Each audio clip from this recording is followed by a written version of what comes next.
Tonight on Bridge City News, the Alberta government announced a new shuttle service serving 12 communities along the Highway 3 corridor. The Lethbridge Water Tower has a new tenant. We will tell you who it is.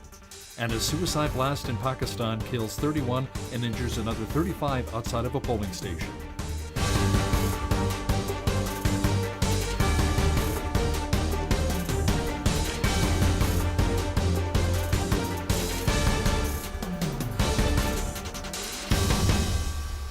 Good evening. Thanks so much for joining us.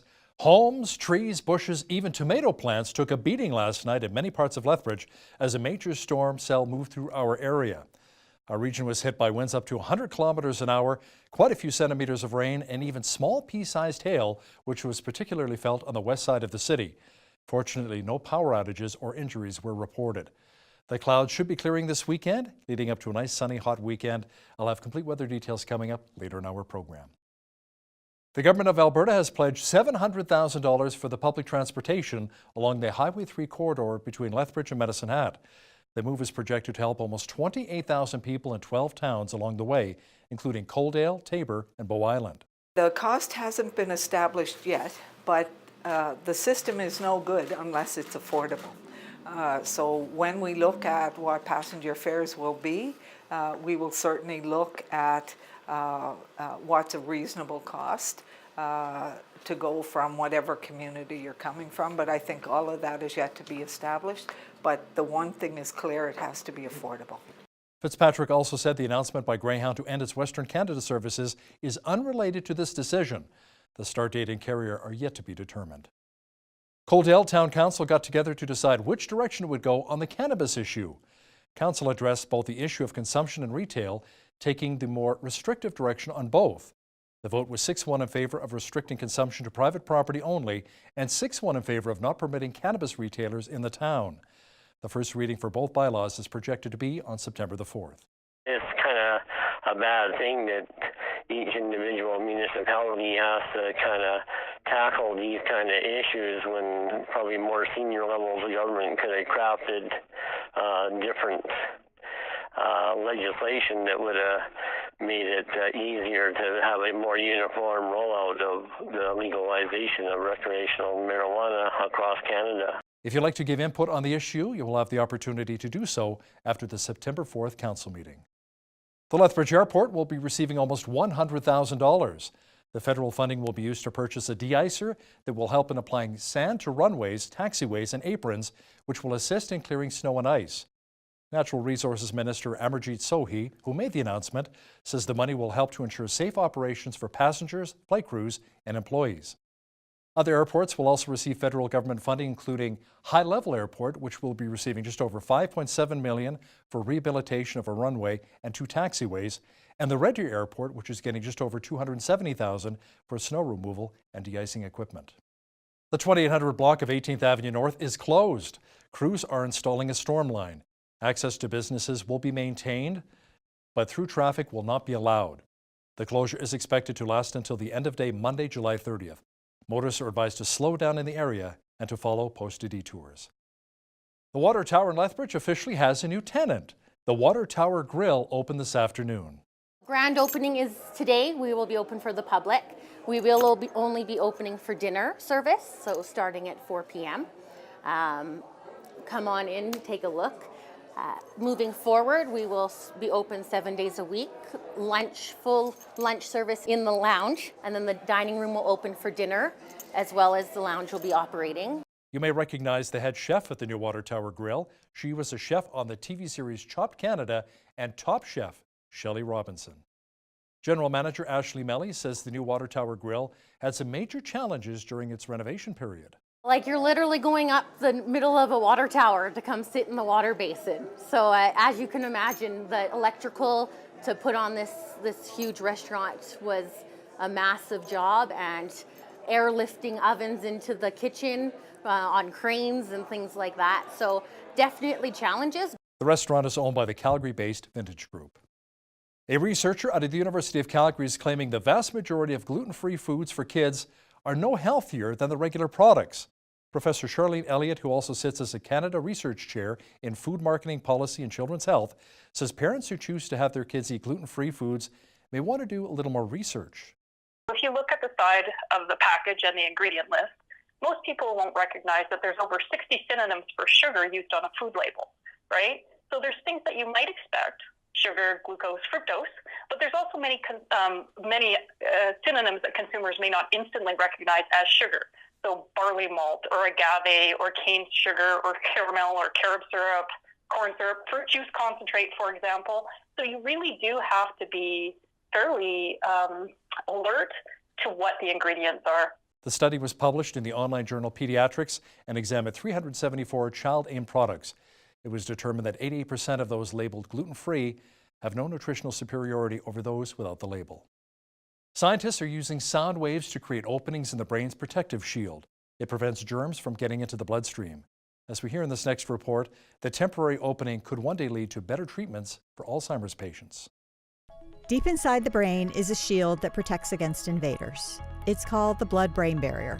It allows nutrients to reach brain cells from the bloodstream while filtering out germs and other harmful substances. But there's a downside. Drugs needed to treat brain diseases too often can't get through either.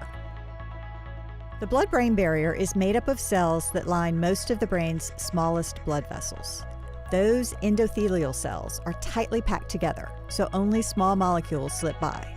Many drugs for cancer, Alzheimer's, and other brain diseases are too big to easily pass through. But what if scientists could make the blood-brain barrier temporarily leak in just the right spot in hopes of one day helping those medicines sneak inside? To try, they inject microscopic bubbles into the bloodstream. MRI scans pinpoint the desired brain location.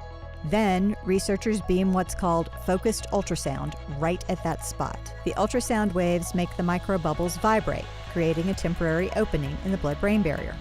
An experiment with a handful of Alzheimer's patients shows the barrier opened, let some harmless dye seep in, and then sealed back up. Similar small safety tests are getting underway with brain tumor patients and people with Lou Gehrig's disease. Former Alberta MP Rona Ambrose wants to help more women run for politics under the Conservative banner. She has helped to launch a nonprofit group called She Leads, which will assist women running for the UCP in next year's Alberta provincial election. Leader Jason Kenney says there is no quotas for women, but does want to make sure he can do everything he can to create a level playing field for everyone who wants to run. The UCP has nominated 4 women for the next campaign, but Kenney says 65 more are contesting nominations in other constituencies. A preliminary hearing is being sought for a former Winnipeg broadcaster and journalism instructor who is accused of robbing banks here in Alberta and in Saskatchewan. Steve Vogelsang appeared in Medicine Hat Court yesterday, where his lawyer said it's important to get a sense of the Crown's case against the 54-year-old. The case was adjourned for a month to set up a 2-day inquiry into charges that were laid after banks in Medicine Hat, Regina, and Saskatoon were held up. Vogelsang did plead guilty yesterday to 4 charges of breaching conditions of his release while in Winnipeg. He returns to court on August the 23rd.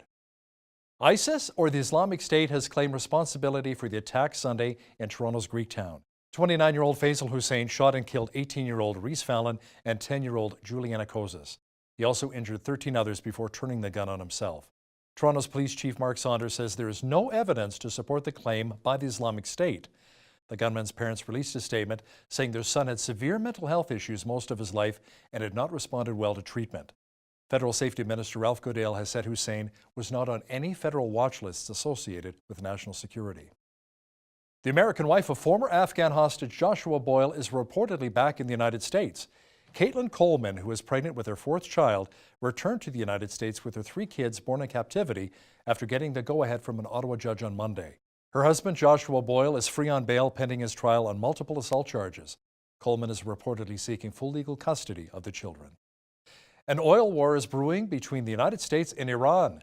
The Islamic Republic says it will countermeasure Washington if the U.S. tries to block its oil exports.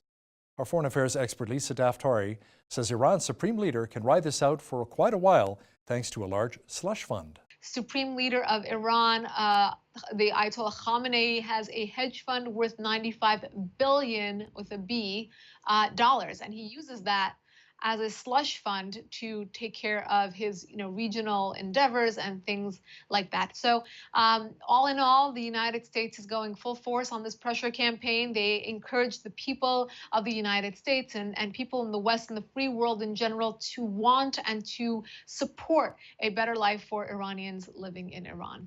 Catch my full interview with Lisa Daftari discussing oil and the latest attack on various ISIS targets coming up right after business news. Pakistani officials say a suicide bombing has killed at least 31 people outside of a polling station in Quetta. Voting officially got underway to elect Pakistan's third consecutive civilian government.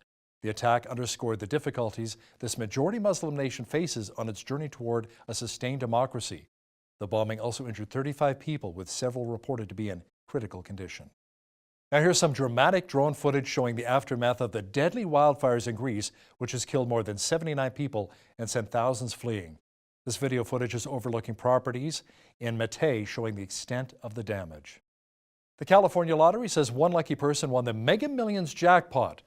The state lottery's verified Twitter feed says the ticket was worth more than $500 million and was sold at a convenience store in San Jose, California.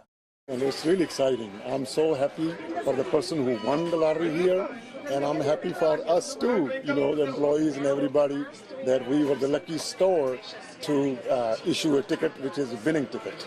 Gotcha. It's really exciting. Everyone's a winner tonight, huh? I know, everybody's a winner, yeah. We had heavy rain and some hail yesterday, and the fire advisory for Lethbridge County has been lifted with all the moisture we've had.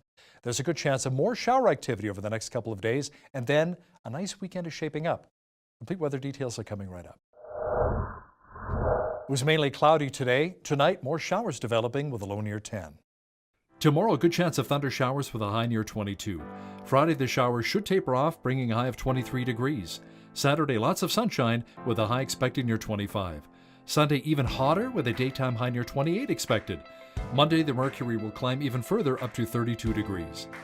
Looking at our almanac, the average high for this time of year is 26 degrees with an average low of 11. The highest temperature in this state was recorded in 1939 at 36 degrees, and the record low was 3 in 2001. Sunrise was at 5:52, sunset at 9:24. Let's look at tomorrow's temperatures across the country now. Vancouver had a heat warning today. Tomorrow, it'll be mainly sunny with a high near 26 expected. Even warmer in Victoria tomorrow, just a few clouds with a high near 28. A chance of rain in Calgary tomorrow with a high near 21. Edmonton may also experience rain and should get up to 24. Mostly sunny in Regina with a high near 21 expected tomorrow. A mixture of sun and cloud in Saskatoon with a high near 22. Mainly sunny in Winnipeg tomorrow with a high near 23 expected.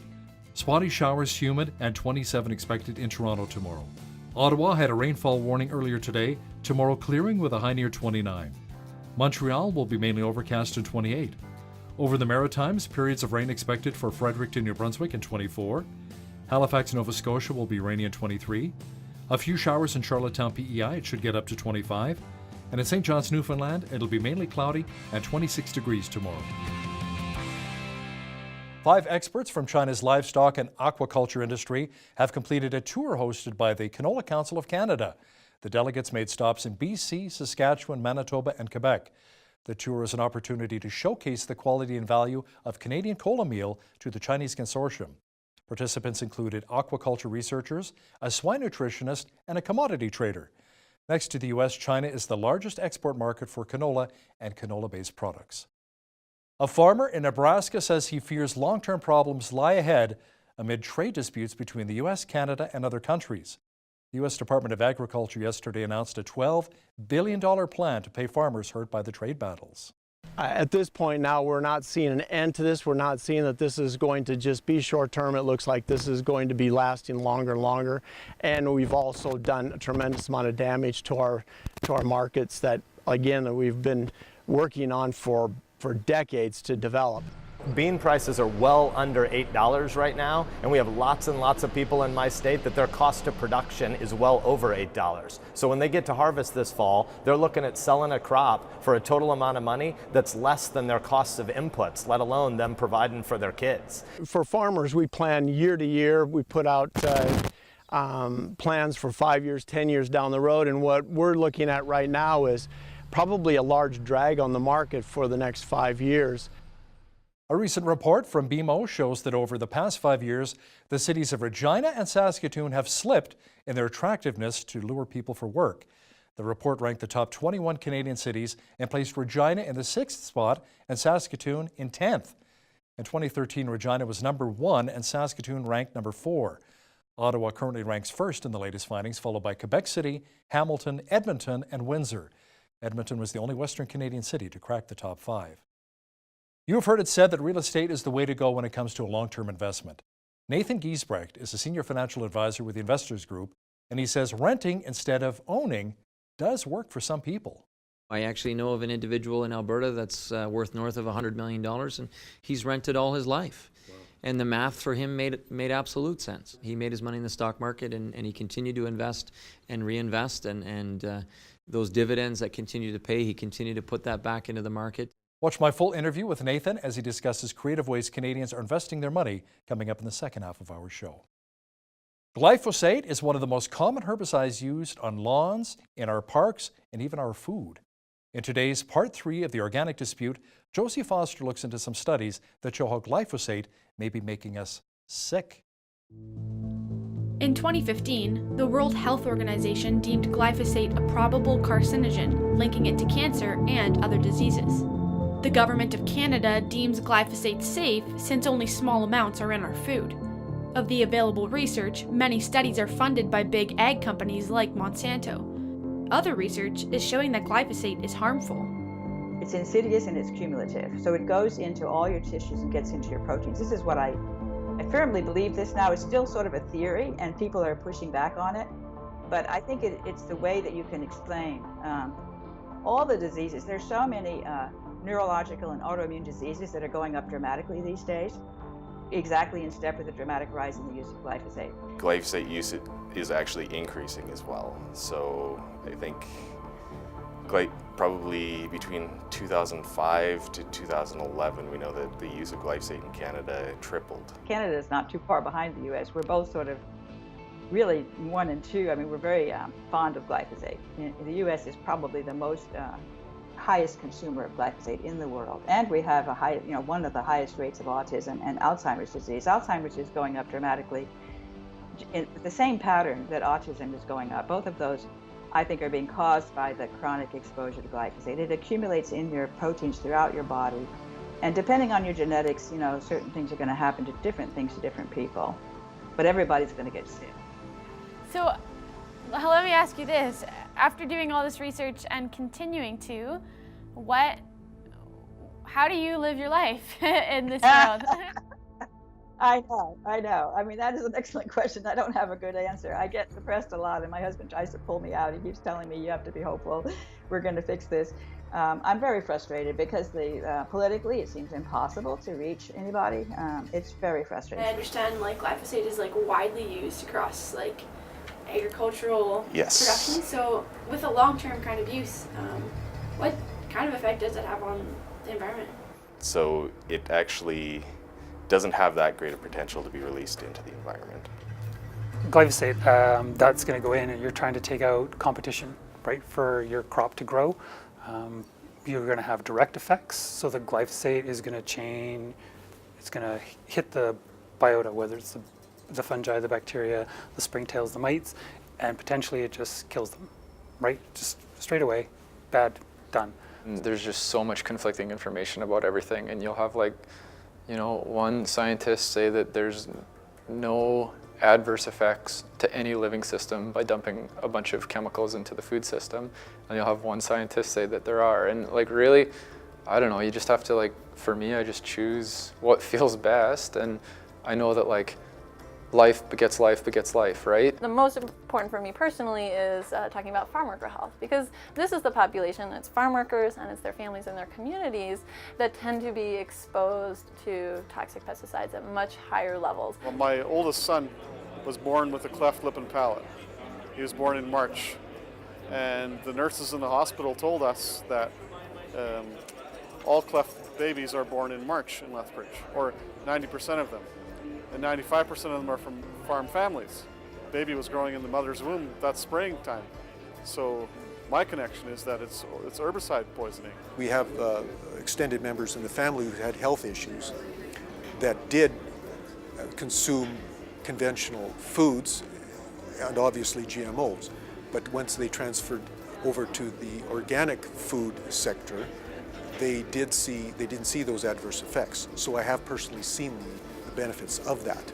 Now, I'm not a scientist. I can't prove, I don't have that science behind me, but in my opinion, I believe it is a healthier means of consuming food.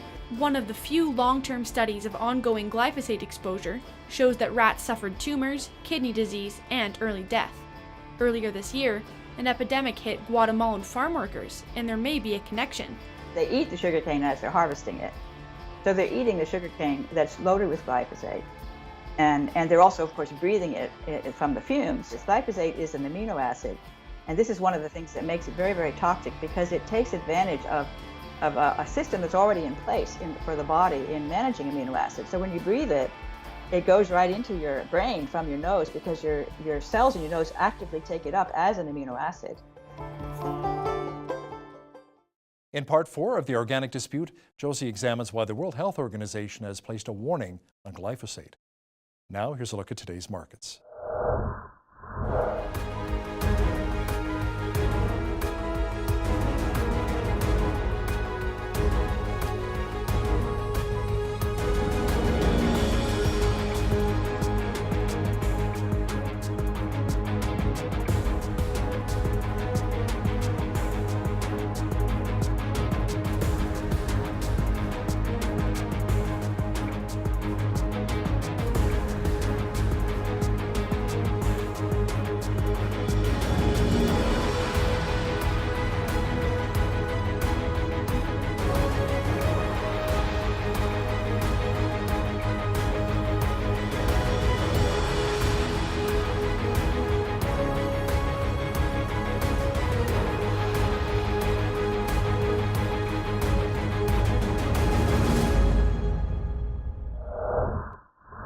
Recapping one of our top stories this hour, the government of Alberta has pledged $700,000 for the public transportation along the Highway 3 corridor between Lethbridge and Medicine Hat. The move is projected to help almost 28,000 people in 12 towns along the way. That includes Coaldale, Tabor, and Bow Island. When you see news happening, make sure you drop us an email at info@bridgecitynews.ca. And if you missed any of today's top stories, check out our full newscast online at bridgecitynews.ca. The U.S. is putting pressure on countries around the world to not buy oil from Iran. Our foreign affairs expert Lisa Daftari has details next. But first, here's a look at what's happening in and around your community. Here's your Bridge City News community calendar. Fin de Fiesta Flamenco is a Spain-based Canadian music and dance ensemble. They will be presenting Selvaje, an untamed night of flamenco music and dance tonight at 7:30 p.m. at Casa as part of their Canadian tour. Tickets are $25 and can be purchased at the door.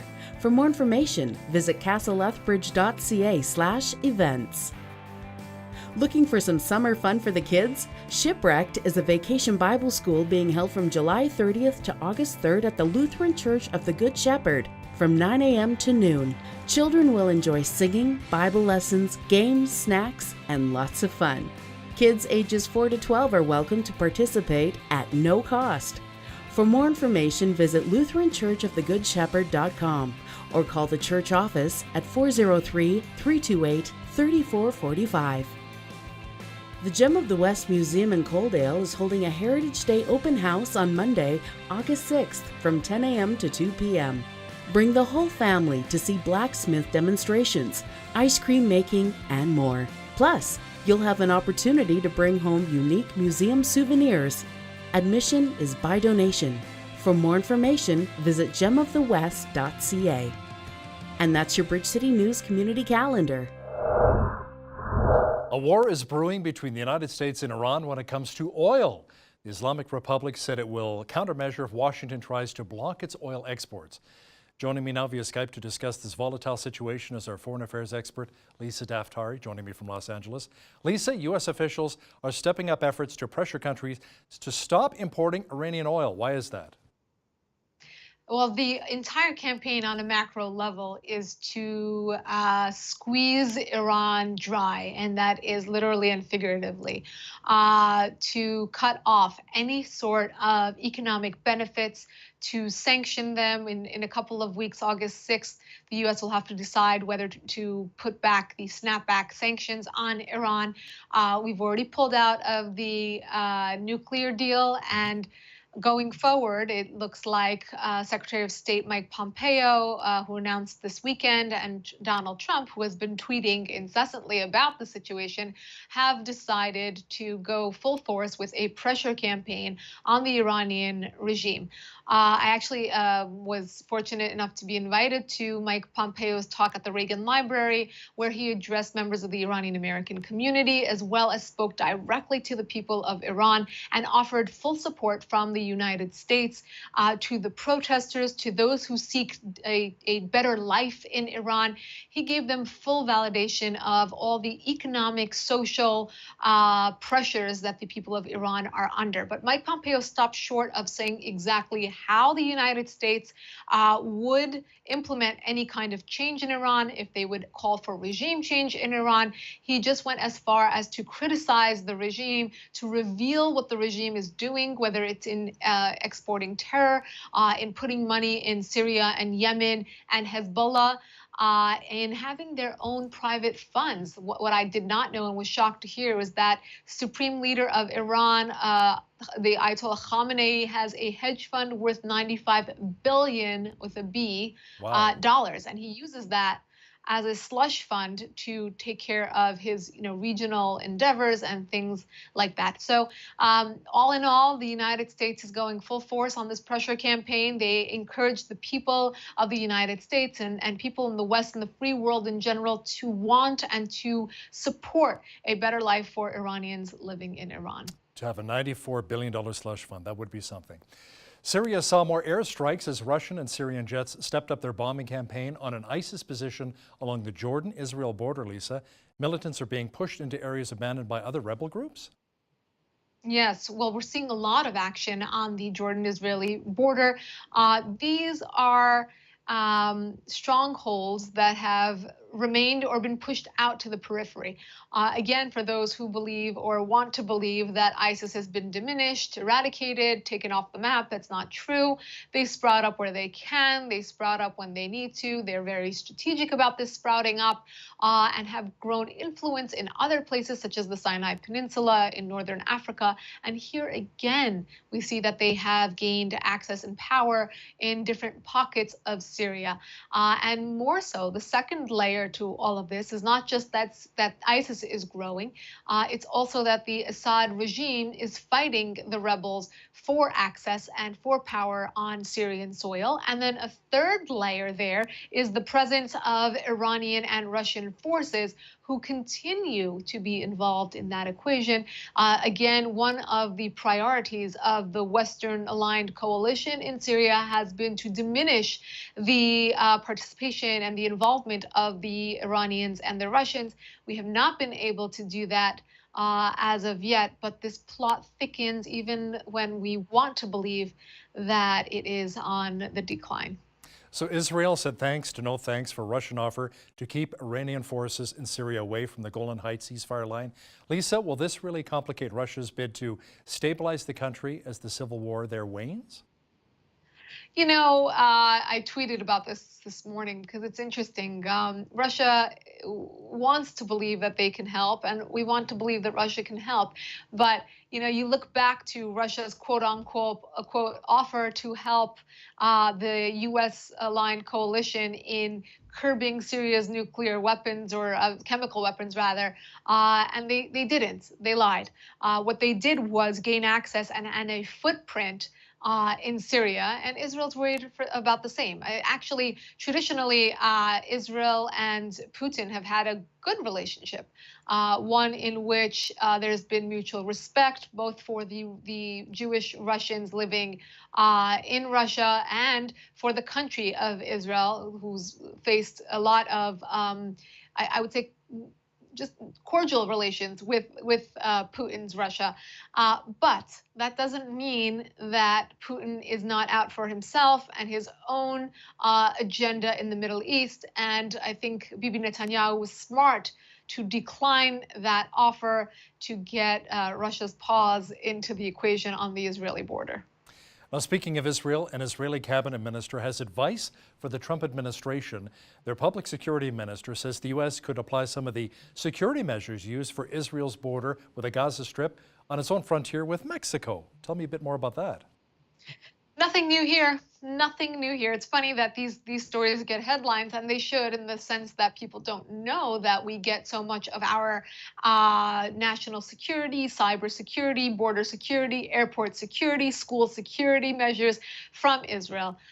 Fortunately or unfortunately, because that is a reality that Israel has to face 24/7 in keeping its own country safe, very small country with many threats. I remember right after 9/11, the first experts that were called in to secure American airports here were from Israel.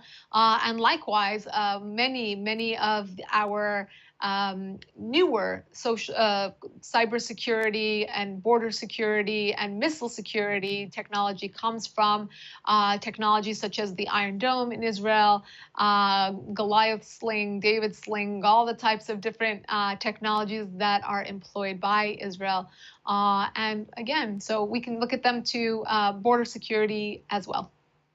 UK Prime Minister Theresa May held a reception for divers who rescued the Thai children from the cave. That was quite the ordeal. Yes, and I actually just found out that these kids and their coach were given honorary monk and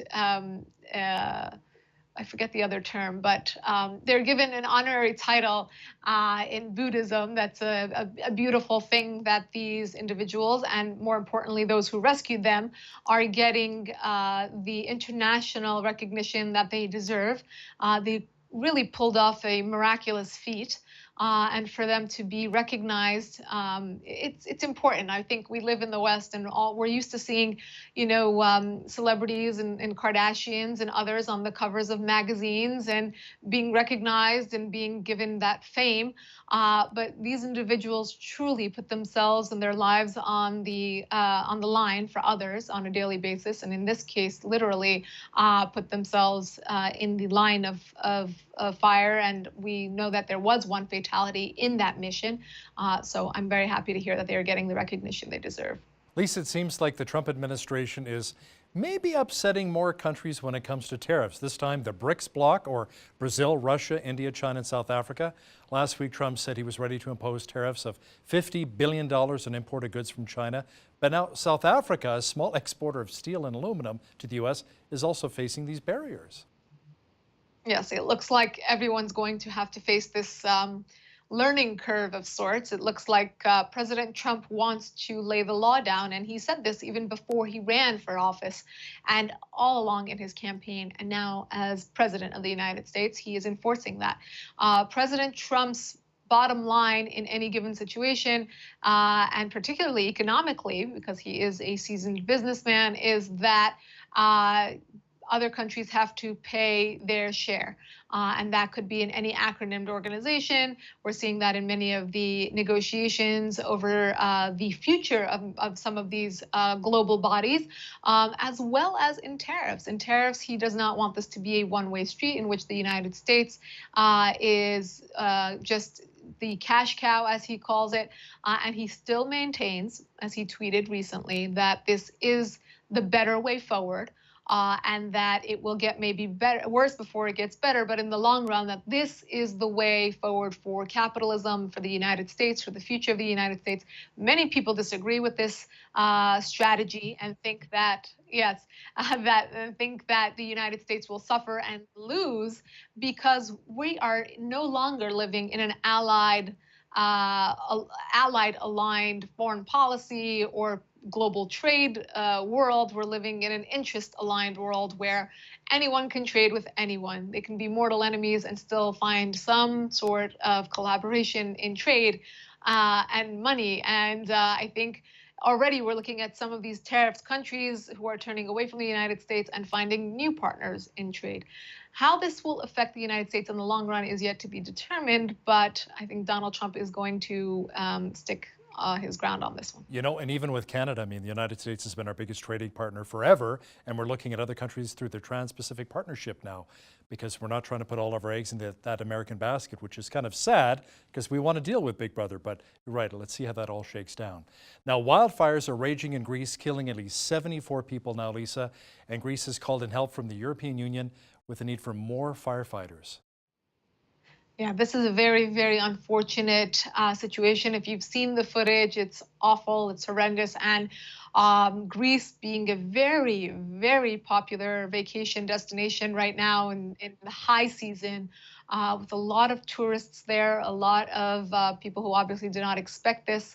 You know, Greece is always this gentle nation that has to call in help. And it seems like this is yet again a case where they will need to pull in their friends from the European Union to put out this fire, to get stability, and to get people out of harm's way. We have wildfires we're battling here in Canada, in the BC interior, in the Okanagan Valley, around Kelowna, Summerland, Peachland, in Northern Ontario as well. We see footage every day of the water bombers. Even where you are now in California, give me an update on the wildfires in Northern and Central California.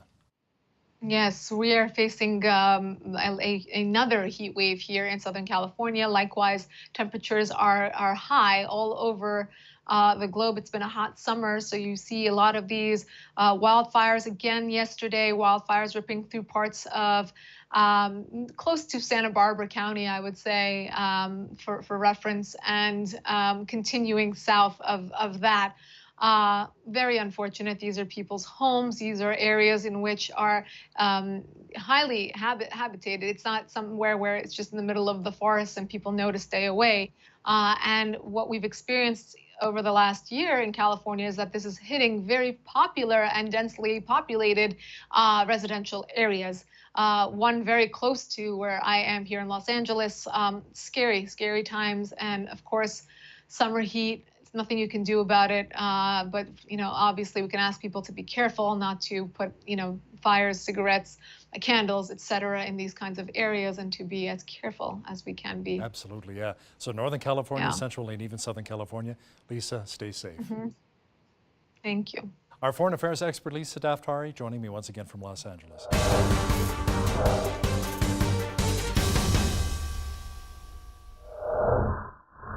Many of us are looking forward to a comfortable retirement, but many of us also don't have a clear plan on how to ensure that actually happens. How much money do I need to set aside each and every month? Where's the best place to invest my money? Joining me now in studio is Nathan Giesbrecht. He's a senior financial advisor based out of Red Deer, Alberta, with the Investors Group. Welcome back to Bridge City News. Thank you. Nathan, where's the best place to invest my money right now? Is it in the pot market? Is it in the pot market? Good question. No, probably not. Well, I mean, there's many options. And so one of the first things that I would say, Hal, is we need to diversify, number one. Number two, we need a plan. Right. So often I hear of stories like, hey, my buddy said this is a good choice for me. Should I do it? And naturally, my first reaction is, well, tell me about your buddy. Because are you the same person? Do you have the same goals? Do you have the same lifestyle? Everything. Spending habits? Everything. Investing habits? Sure. Yeah, and so it really, truly does need to be tailored to you and your family. And so the quick answer is, you know, should I invest in marijuana stocks? Maybe. I don't know. But there's a ton of options out there. Is real estate still the best way to go? Real estate it can be a good investment. Now, when you're comparing the math, Hal, and this is sometimes when I'll talk to a real estate savvy investor.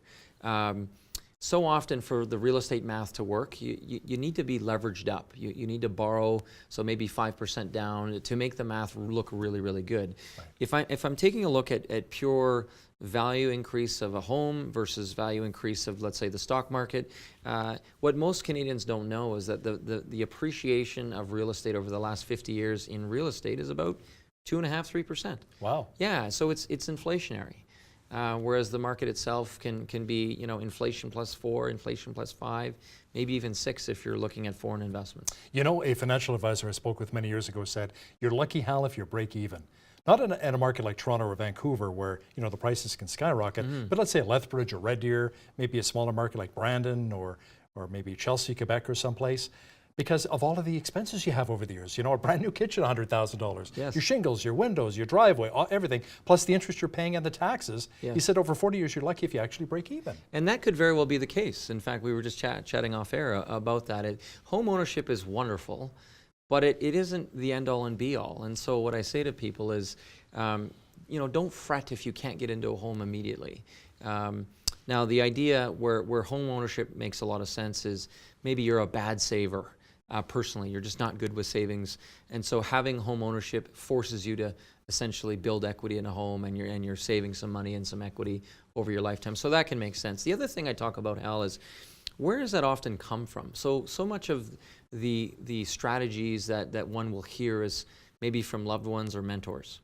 And for example, if your mentors or maybe your parents, and, you know, let's say your parents maybe grew up in the 70s and 80s when interest rates were, you know, 17, 18, 21%. And people had to walk away from their homes a lot of times, right? Yeah. So back in the day when your mortgage was 19%, yes, pay down that high debt and build equity, and that made sense. But today, the math is very, very different. And so, you know, my advice to Canadians is it's not a blanketed solution. We need to make sure that we're looking at all the variables, the interest rate you're paying, the income tax that you're paying, the cash flow that you have, what possible expenses would be going into that home, and then we would decide what's best for you. How about renting versus buying?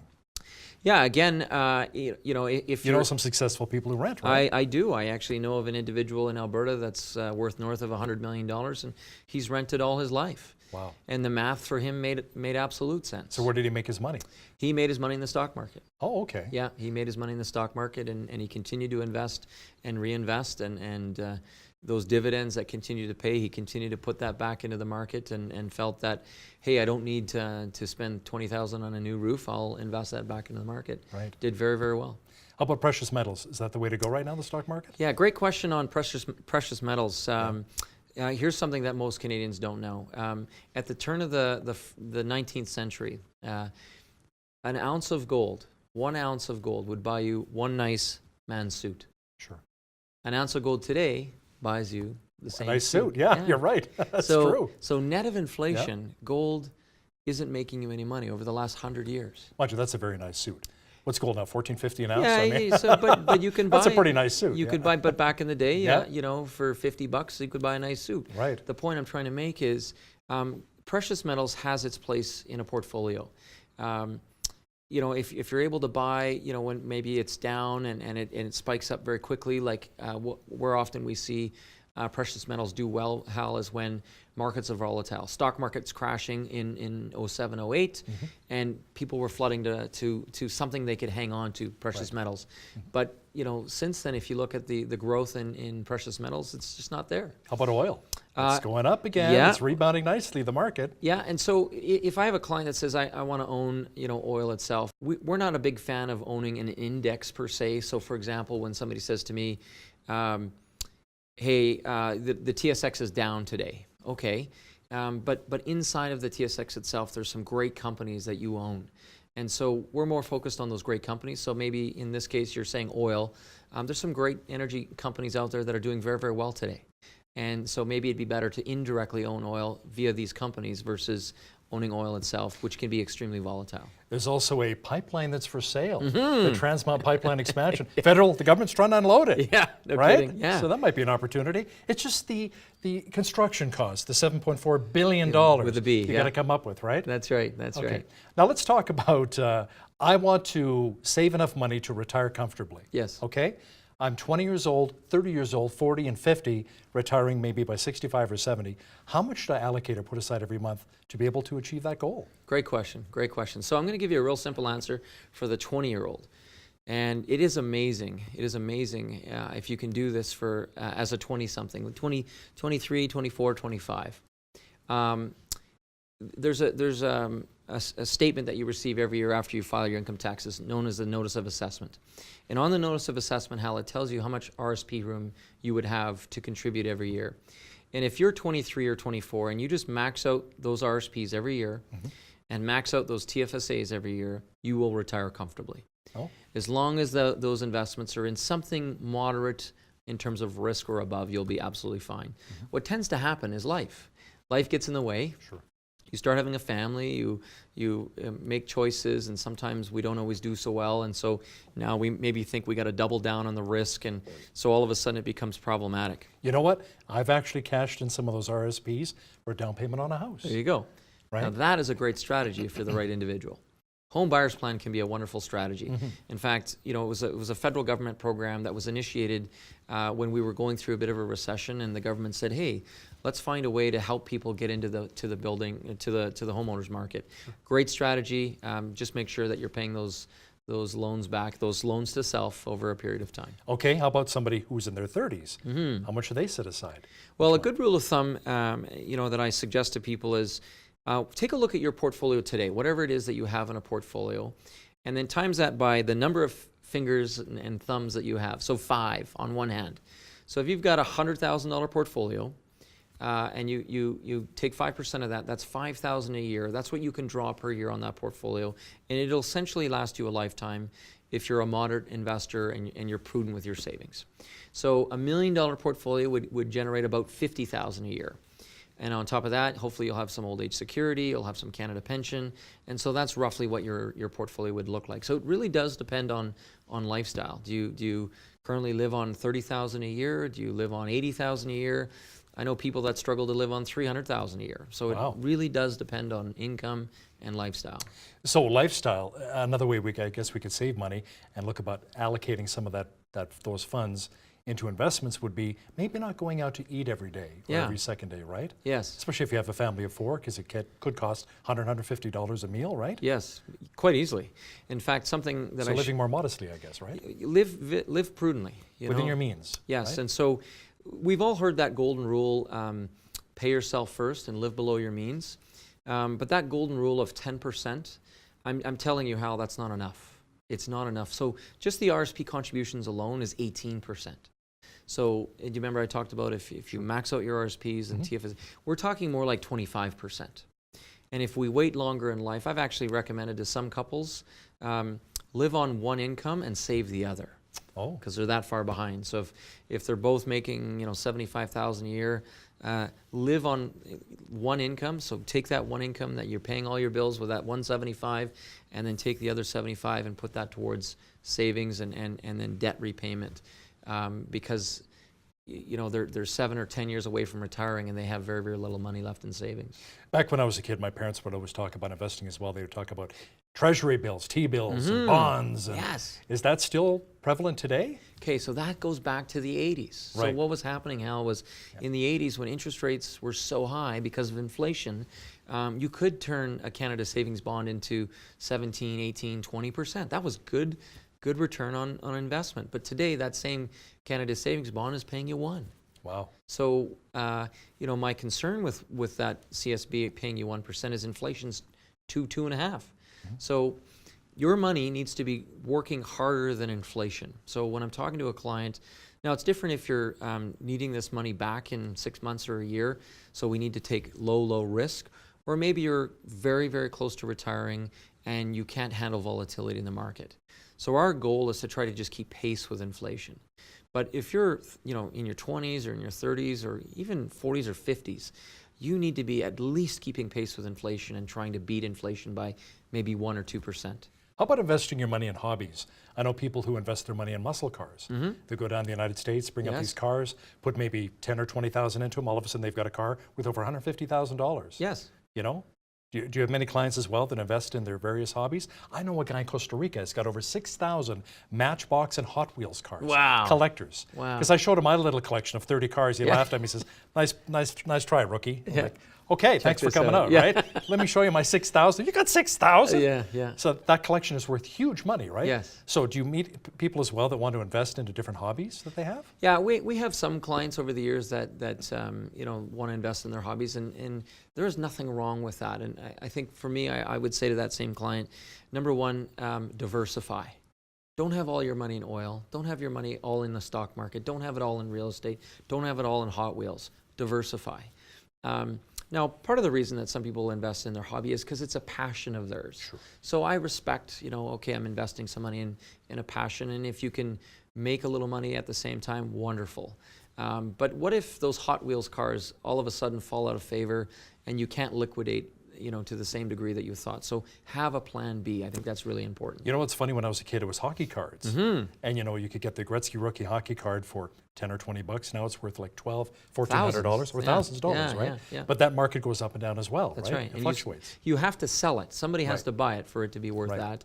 And some of those, you know, collector items, you know, a lot of collectors are saying, well, I don't want to sell it. Right. You know, it's the same as you know, I have a home and I don't want to sell it in retirement. I want to keep this home as long as I can. Okay, well, then we can't really use that equity to help you fund your retirement.